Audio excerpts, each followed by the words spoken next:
Result যখন হবে তখন আমরা বুঝতে পারবো যে বাংলাদেশ জাতীয়তাবাদী দলের বিজয় কতটা সুনিশ্চিত। এনারা তো সংখ্যা জাতীয় নির্বাচনেও দেখেছেন। জাতীয় নির্বাচনে ওনারা সবসময় বলতেন যে ওনারা কোথাও দাঁড়াতে পারছে না, তারপরে নির্বাচন সুষ্ঠু হচ্ছে না, এই কথা অনেক আগে বলেছে। আবার বলছে নির্বাচন সুষ্ঠু হলে তারা ক্ষমতায় চলে আসবে। আপনারা তো দেখতে পাচ্ছেন যে নির্বাচন কতটা সুষ্ঠু হয়েছে। পৃথিবীর ইতিহাসে বাংলাদেশের কথা বাদ দিলাম, গত জাতীয় নির্বাচন যত সুষ্ঠু এবং সুন্দর হয়েছে সেই রকম নির্বাচন পৃথিবীর অন্য কোথাও হয়। সেই নির্বাচনে বাংলাদেশ জাতীয়তাবাদী দল জয়লাভ করেছে এবং সেই জন্যই বাংলাদেশ জাতীয়তাবাদী দল মনে করে যে একটা দেশে সুষ্ঠু নির্বাচন হচ্ছে মানুষের ভোটের অধিকার। এই অধিকার যেন কেউ হরণ না করতে পারে, সেই জন্য বাংলাদেশ জাতীয়তাবাদী দল সবসময় সচেষ্ট। নির্বাচনে সবুজ panel senior advocate Abdul Baten এবং সিনিয়র অ্যাডভোকেট রেজাউল করিম খন্দকার, এই দুইজনের নেতৃত্বে যে প্যানেল, আমরা সেই প্যানেলের অফিস থেকে আপনাদেরকে মোবারকবাদ জানাচ্ছি। আমরা আইনজীবী বন্ধুদেরকে স্বাগতম শুভেচ্ছা জানাচ্ছি যে আসুন আপনারা বাংলাদেশের ঐতিহ্যবাহী সর্ববৃহৎ এই বাংলাদেশ সুপ্রিম কোর্ট বারের এই নির্বাচনে আপনারা সে ভোটাধিকার প্রয়োগ করুন। ইতিমধ্যে 1 ঘন্টা পেরিয়ে গিয়েছে, আমাদের আইনজীবীরা আসছেন। আমরা দেখতে পাচ্ছি যে কোর্ট চললেও আমাদের বিপুল সংখ্যক আইনজীবীরা এসে উপস্থিত হয়েছেন। ভোটাধিকার প্রয়োগের জন্য সবাই সারিবদ্ধভাবে তাদের ভোটাধিকার প্রয়োগ করছেন। আমরা আশা করব যে কর্তৃপক্ষ, নির্বাচন পরিচালনায় যারা আছেন, তারা একটি সুন্দর, সুষ্ঠু এবং গ্রহণযোগ্য নির্বাচন উপহার দেওয়ার জন্যে তারা তাদের উপর অর্পিত দায়িত্ব যথাযথভাবে পালন করবেন। যদিও আমাদের একটি বিষয়ে একটি আশঙ্কা তৈরি হয়েছে যে নির্বাচন পরিচালনার ক্ষেত্রে যে 7 সদস্যের কমিটি করা হয়েছে, সেখানে এক দলের পক্ষ থেকেই 6 জনকে প্রতিনিধি দেওয়া হয়েছে। এটি নির্বাচনকে সুষ্ঠু গ্রহণযোগ্য করার জন্যে আমাদের কাছে মনে হচ্ছে যে এটি একটি প্রশ্নবোধক বিষয়। আমরা এর আগেও দেখেছি ঢাকা বারের নির্বাচনে এই ধরনের পক্ষপাতদুষ্ট কিছু ভূমিকা পালন করেছেন। যেখানে মাহবুদ্দিন খোকন এবং মোহাম্মদ আলীর সমন্বয়ে 14 জনের প্যানেল দেওয়া হয়েছে এবং এখানে জামাত ইসলাম এবং এনসিপি সহ তাদেরও প্যানেল দেওয়া হয়েছে। সবুজ প্যানেল, সব লাল সবুজ প্যানেল রয়েছে। সব নিয়ে এখানে প্রায় 40 জন থেকে 50 জনের উপরে প্রার্থী রয়েছে আর প্রায় 11,000 ভোটার আমাদের এখানে রয়েছে। সবাই ভোট দিবেন, সারা বাংলাদেশে ভোট। আপনি জানেন সুপ্রিম কোর্ট ইলেকশন শুধু সুপ্রিম কোর্ট বারের এখানে যারা নিয়মিত প্র্যাকটিস করে 3 থেকে 4,000, এছাড়া বাকি যে 11,000, প্রায় 15,000 আমাদের এখানে মেম্বার আছেন, কিন্তু ভোটার আছেন 11,000। সারা বাংলাদেশ থেকে ভোটাররা স্বতঃস্ফূর্তভাবে আজকে এবং আগামীকালকে ভোট দিতে আসবেন এবং যোগ্য নেতৃত্ব এখানে তৈরি হবে, যেই নেতৃত্বের মাধ্যমে এদেশের সুষ্ঠু এবং দেশ পরিচালনার ক্ষেত্রে জনাব তারেক রহমানের নেতৃত্বে যে বাংলাদেশ সুষ্ঠুভাবে পরিচালনা হচ্ছে, সরকারকে সহযোগিতা করার জন্য এখানে একটি প্যানেল দেওয়া হয়েছে, জাতীয়তাবাদী আইনজীবী প্যানেল। এই প্যানেলে আইনজীবীরা ভোট দেবেন।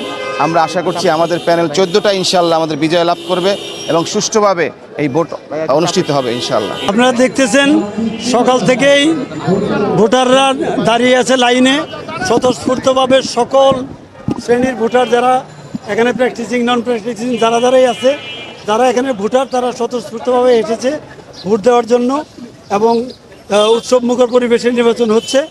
আজকে এবং কালকে 2 দিন নির্বাচন চলবে আর দুপুরে 1 ঘন্টা করে বিরতি আছে।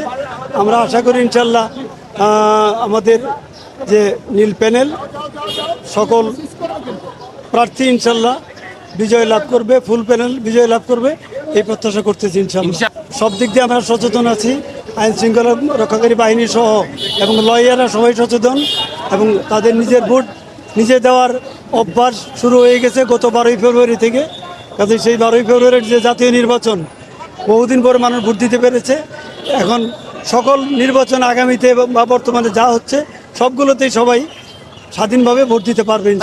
অবশ্যই অংশগ্রহণমূলক হচ্ছে, কারণ সবসময় দেখবেন যে 14,000 15,000 ভোটারের মধ্যে সবসময়ই 60% বা 70% ভোট কাস্ট হয়। কাজেই 1 জন 2 জন 10 জন 20 জন ভোট দেওয়া না দেওয়ায় নির্বাচন অবশ্যই প্রশ্নবিদ্ধ হওয়ার কোনো কারণ নেই। বর্তমানে 3টে প্যানেলে নির্বাচন চলতেছে। 3 প্যানেলের সব প্রার্থীরা, এজেন্টরা, ভোটাররা নিজ নিজ ভোট দেওয়ার জন্য সারিবদ্ধভাবে লাইনে দাঁড়িয়েছে, আমরা দেখেছি। আমরা সবুজ প্যানেলের প্রতিনিধিত্ব করছেন আমাদের প্রেসিডেন্ট ক্যান্ডিডেট জনাব আব্দুল বাতেন এবং সেক্রেটারি ক্যান্ডিডেট জনাব রেজাউল করিম। তো আপনারা জানেন সুপ্রিম কোর্ট বার অ্যাসোসিয়েশন নির্বাচনে সবসময় একটু উৎসবমুখর পরিবেশে হয়। আমরা আশা করছি এবারও উৎসবমুখর পরিবেশে হচ্ছে। নির্বাচনকে সুষ্ঠু করার জন্য আমাদের পক্ষ থেকে সর্বাত্মক সহযোগিতার কথা আমরা নির্বাচন কমিশনকে বলেছি এবং সেভাবে নির্বাচন কমিশন পদক্ষেপ নিয়েছে। আপনারা দেখতে পাচ্ছেন, আমরা আশা করছি ভোট মাত্র শুরু হচ্ছে, এখনও বিজ্ঞ আইনজীবীরা বিভিন্ন কোর্টে আছেন। আমরা যদি শেষ পর্যন্ত অপেক্ষা করতে হবে আপনাদেরকে, সর্বশেষ কীভাবে নির্বাচনটা হয় সেটা আপনাদের আরও অবজার্ভ করতে হবে। আমরা আশা করছি নির্বাচনকে অর্থবহ করার জন্য কোনো ধরনের কারচুপি, কোনো ধরনের শক্তি প্রদর্শন করা, কোনো ধরনের খেলাটেলি, মব, এটা আমরা সুপ্রিম কোর্টে সহ্য করব না। আমরা বলছি যে আইনজীবীরা স্বাধীনভাবে তাদের ভোটাধিকার প্রয়োগ করবে। যদি এটার সামান্যতম ব্যত্যয় ঘটে, আমরা নির্বাচনকে যে কোনো সময় প্রত্যাখ্যান করতে পারি। এটা আমরা নির্বাচন কমিশনকে পরিষ্কার জানিয়ে দিয়েছি যে এই বিষয় নিয়ে আমাদের পরিষ্কার কথা হলো নির্বাচন সুষ্ঠু হবে এবং যথাযথ ভোটাররাই তাদের ভোট দেবে, এই বিষয় ইনশিওর করার দায়িত্ব হলো নির্বাচন কমিশনের। আমরা আমাদের পক্ষ থেকে সর্বাত্মক সহযোগিতার প্রতিশ্রুতি দিচ্ছি। যদি সুষ্ঠু নির্বাচন হয়, আমরা আশা করছি আব্দুল বাতেন এবং রেজাউল করিমের এই প্যানেল বিপুল ভোটে বিজয় লাভ করবে ইনশাআল্লাহ। দেখেন, স্বৈরাচার মুক্ত বাংলাদেশে নির্বাচন হচ্ছে। বাংলাদেশের সর্বোচ্চ আদালত সুপ্রিম কোর্ট, এখানে প্রধানত দুটো প্যানেল, আপনার একটা সবুজ প্যানেল আর একটি হচ্ছে সরকার সমর্থিত প্যানেল। সঙ্গত কারণেই দুটো প্যানেলের পক্ষ থেকে নির্বাচন কমিশনে যারা থাকবেন তারা যেন ভারসাম্যপূর্ণ অবস্থানে থাকেন, এটা জাতির প্রত্যাশা। কিন্তু প্রথমে দেখলাম যে 7 জনের মধ্যে মাত্র 1 জনকে সবুজ প্যানেল সমর্থিত গ্রুপ থেকে অন্তর্ভুক্ত করা হয়েছে। 6 জন যদি নির্বাচন কমিশনে যান, তাহলে নির্বাচন কমিশন গঠনের প্রক্রিয়াটাই তো প্রশ্নবিদ্ধ রয়ে গেল।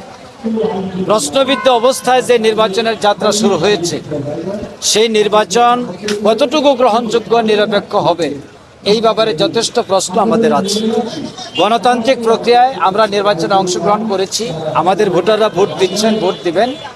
আমরা আশা করব যে নিরপেক্ষতা বজায় রেখেই তারা তাদের কার্যক্রম এবং দায়িত্ব পালন করে যাবেন। কিন্তু আমরা এখন আস্থা আনতে পারছি না। এই জন্য যে নির্বাচন কমিশন গঠনটাই যদি নিরপেক্ষভাবে হতো, তাহলে এই ক্ষেত্রে আমাদের কোনো প্রশ্ন থাকতো, কিন্তু এই ক্ষেত্রে আমাদের প্রশ্ন রয়ে গেছে। ধন্যবাদ।